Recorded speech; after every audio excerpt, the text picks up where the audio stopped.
இன்று முஸ்லிம்களில் உறவுகளுக்கு மத்தியில் பிளவுகளுடன் வாழ்பவர்களை அதிகமானோரை பார்க்கின்றோம். அற்பமான விஷயங்களுக்காக ஆண்டு கணக்கில் பேசாமல் இருக்கும் முஸ்லிம்களையும் காண்கின்றோம். இப்படிப்பட்டவர்களிடம் போய் நீங்கள் உங்கள் உறவினரோடு சேர்ந்து வாழக்கூடாதா என்று நாம் சொன்னால், அடப்போங்க, அவன் வீட்டிலேயா எனக்கு சாப்பாடு என்று சாதாரணமாக உறவுகளை உதாசீனப்படுத்துவதை பார்க்கின்றோம். நபி ஸல்லல்லாஹு அலைஹி வஸல்லம் அவர்கள் கூறினார்கள், ஒரு முஸ்லிம் தன் சகோதரரிடம் மனஸ்தாபம் கொண்டு 3 நாட்களுக்கு மேல் பேசாமல் இருப்பது அனுமதிக்கப்பட்டதன்று. அவர்கள் இருவரும் சந்தித்து இவரை விட்டு அவரும் அவரை விட்டு இவரும் முகம் திருப்பிக் கொள்வர். இவ்விதம் செய்யலாகாது. இவர்களில் இருவரில் சலாமை முதலில் சொல்பவரே சிறந்தவர் ஆவார். மேலும் நபி அவர்கள் இவ்வாறு கூறினார், கல்யாண வீட்டில் எனக்கு பந்தியில் எலும்பைத்தான் போட்டான் என்ற உப்பு சப்பில்லாத விஷயத்திற்காக ஆண்டு கணக்கில் பேசாமல் உறவினர்களை உதாசீனம் செய்பவர்கள் சிந்திக்க வேண்டும். உறவை சேர்த்து வாழ்வது என்றால் என்ன? நம்மோடு யார் கொஞ்சி குழாவுகிறார்களோ அவர்களோடு உறவாக இருப்பதா? இல்லை.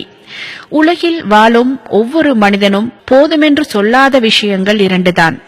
1 செல்வம், 2 ஆயுள். கோடிக்கணக்கான செல்வத்தை சேர்த்து வைத்துள்ளவனிடம் இன்னொரு கோடியை காட்டி இது வேண்டுமா என்றால் ஆமாம் என்றுதான் பதில் சொல்வான். அதுபோல 100 வயசு குடுகுடுக்கிழவனிடம் அவன் உயிர் பிரியும் நேரத்தில் உனக்கு இறுதி ஆசை என்ன என்று கேட்டால் இன்னொரு 10 வருஷம் வாழ்ந்தால் நன்றாயிருக்குமே என்பான். நாம் விரும்பும் செல்வமும் ஆயுளும் அதிகமாக வேண்டுமெனில் இதோ நபி அவர்களின் வாக்கு.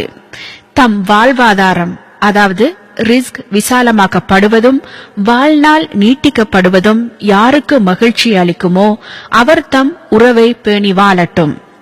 ஒரு மனிதர் நபி ஸல்லல்லாஹு அலைஹி வஸல்லம் அவர்களிடம் வந்து, சொர்க்கத்தில் என்னை சேர்ப்பிக்கக்கூடிய நற்செயலை எனக்கு அறிவித்து தாருங்கள் என வினவ, அதற்கு நபி அவர்கள், அல்லாஹ்வை வணங்கு, அவனுக்கு யாதொன்றையும் இணையாக்காதே, தொழுகையை நிலைநாட்டி ஜக்காத்தை வழங்கு, உறவினரை சேர்த்து வாழ்வீராக என்று கூறினார்கள்.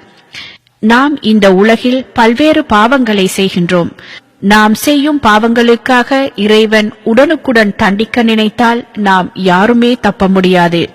நாம் செய்யும் பாவங்களுக்கான தண்டனையை மறுமை வரை தள்ளி வைத்துள்ளான்.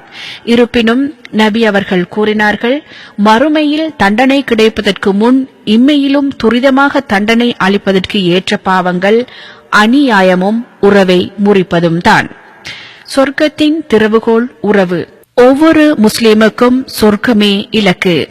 அந்த சொர்க்கத்தை அடைய பழுதடைந்திருக்கும் நமது உறவு பாலத்தை இன்றே புதுப்பிப்போம். உறவுகளை பேணி வாழ்வோம். இறையருள் பெறுவோம்.